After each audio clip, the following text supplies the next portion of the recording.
Let me bring up one quick topic, and then we'll take a break. And the topic of the what some may term the toxicity of the Bitcoin community. That you've written that Bitcoin toxicity is tough love. Do you want to break that apart a little bit? Sort of the idea, the philosophy of the toxicity that's seems to be present in part in the Bitcoin community. Yeah, we were talking about this a little bit before we recorded, and I've been through the gauntlet with Bitcoin toxicity as well. I came into this space professionally in 2017. I was originally running a multi-strategy crypto asset hedge fund, and my initial investment thesis on the world was that, Bitcoin was a big deal, but there were all these other exciting coins and projects and ways the technology was going to be used. And that view of reality met this I guess you could say as an ideological immune system, this Bitcoin toxicity, and that it's kind of a filter that's trying to catch bad or useless or even scamming ideas that this space is very well known for. As we've touched on today, Bitcoin, in my opinion, is this world-shattering innovation, but it's in a sea of the most scammy stuff ever, right? Anybody can go and create a coin. So you can go and launch one immediately online, and you can throw up a website, an advisor page, post a white paper talking about how great your technology is going to be and how it's going to change the world. And then you can raise $30 million in Bitcoin or Ethereum in 30 seconds kind of thing. So it's drawn in a lot of this scam artistry, you might say. And I think people living through that, because there is this natural predilection for people when they first come into Bitcoin, you're excited about it. Then you get lost in the shitcoin universe. And then just looking at the market success of Bitcoin versus, and when I use the word shitcoin, You say with all the love in the world. All the love in the world. I guess you could call me a toxic maximalist in some ways. Although I consider myself a freedom maximalist, not a Bitcoin maximalist. Yeah, I saw that line. That's a good line. Bitcoin, tracking the market success of Bitcoin versus alternative crypto assets, the signal is very clear that Bitcoin has outcompeted all of them. So I think that Bitcoin cultural toxicity has evolved as an immune response to those bad ideas, which is actually, if you think about it, kind of is a tough love, right? You don't want new entrants to the space to get lost in shitcoin jungle and learn the hard way, the way many Bitcoin maximalists have, that the real innovation is Bitcoin. But like an immune system, I think it can also go too far. And so I think it's useful when it is defending the space from false narratives, we might say, but it becomes detrimental when it's attacking people that are inquiring about Bitcoin or people that are approaching Bitcoin with a good spirit and good intention and a desire to learn. Because then at that point, it's actually impeding the free flow of ideas, which, the example in your clip that was totally taken out of context. And then you're literally just saying, I'm here to learn and contribute. I think I've got some stuff to do. And then people attack that. Like, that doesn't make any fucking sense. It's like you're attacking someone who's approaching it in a good spirit and asking questions. Yeah, and I think sometimes talking about it, the toxicity in the Bitcoin community as an immune response, has a negative effect of giving it a pass. Because it almost says, look, it equates it with the human immune system, which seems to do a really good job. And so you could say that the toxicity has a lot of features in the sea of fraudulent projects that steal money from people. It's really useful to make sure that you give people the harsh truth about who is and isn't a scammer. You have to take it apart, take it away from that metaphor of the immune system and look at basic human nature.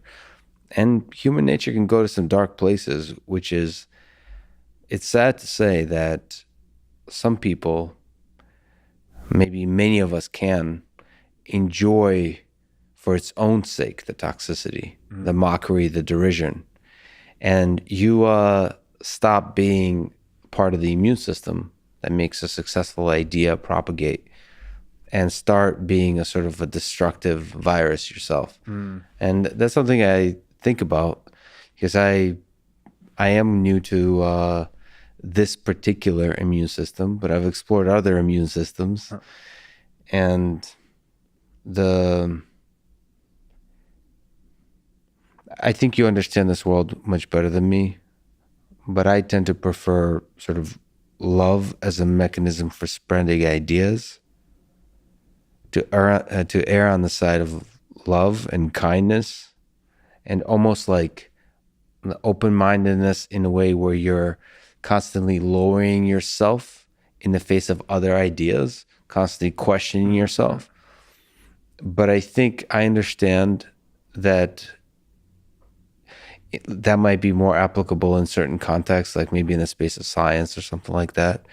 But in the space of Bitcoin, as it currently stands, there's so many people that are trying to scam others out of their money that the kind of harshness required is different. Nevertheless, I do want to put it on people like yourself and others who I know you wouldn't consider yourself this, but you're one of the faces or leaders in this space, to call people out a little bit, to inspire them to be more loving, I suppose. But it's difficult because you want to walk that line carefully. You don't want to be too loving and open-minded. Otherwise, your brain falls out. I get it. It's a difficult balance to walk. It is subtle and it's nuanced and it is difficult to walk. And I think that's why I try to say tough love, because when we're young, we may have certain ideas about the way we want our life to go, but then maybe our parents are not letting us do certain things, and we think I know when I was a kid, when I was in 5th grade, I wanted to get my ear pierced. My mom wouldn't let me do it, and I was, oh, come on, Mom! I thought it was so cool. And then 2 years later, I'm like, thank you, Mom, for not letting me get my ear pierced. I think it comes from a place of good intention, that they are actually. They have asked themselves that question, right? That they've been inquiring in why not this crypto asset or this crypto asset, and they've done the exploration. They keep coming back to Bitcoin, and they've seen people being taken advantage of. But to your point, it's like this tough love can become detrimental, just like the immune system can become detrimental, right? It can overreact and it can actually harm the human body. So I would say that it's such a tricky and nuanced topic that even biology hasn't figured it out, right? A lot of people have autoimmune diseases.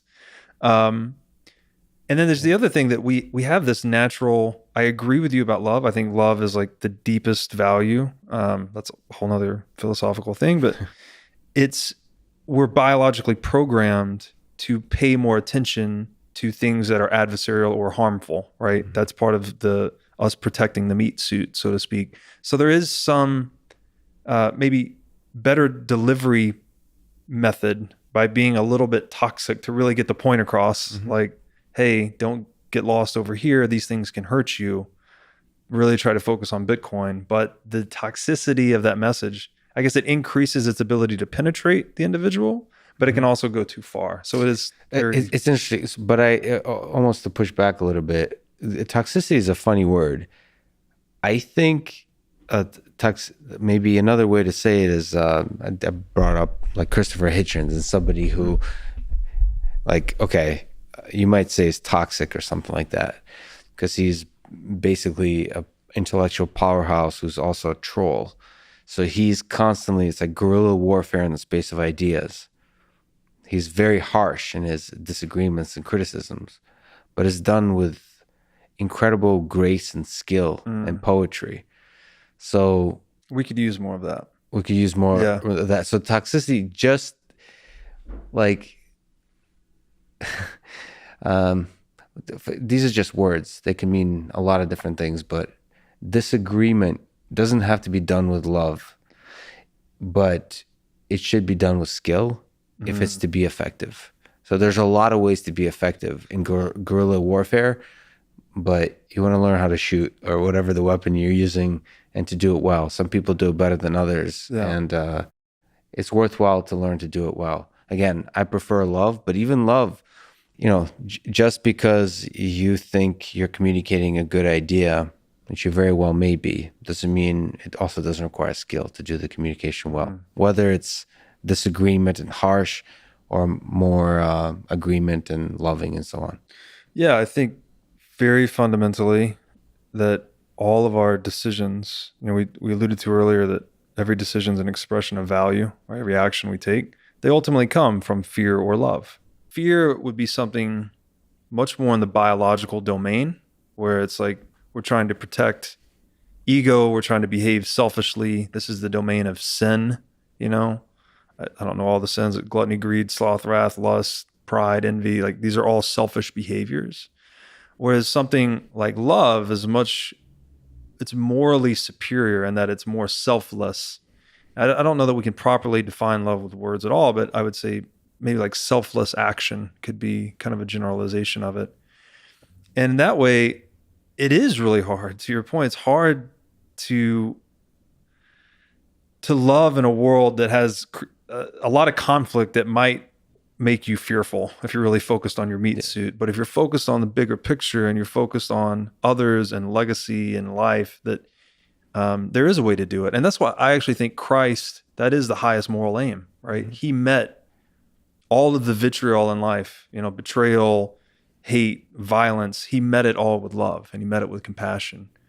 And that's why, like, regardless of if you believe that he actually lived or any of this, he is symbolic of the highest moral consciousness possible. And, Carl Jung would say that was a suitable alternative to psychoanalysis, was actually setting your moral aim higher and striving towards it diligently. So, I agree completely. We need more of that in the Bitcoin space. We need more of that in the world, frankly. In the world, yeah.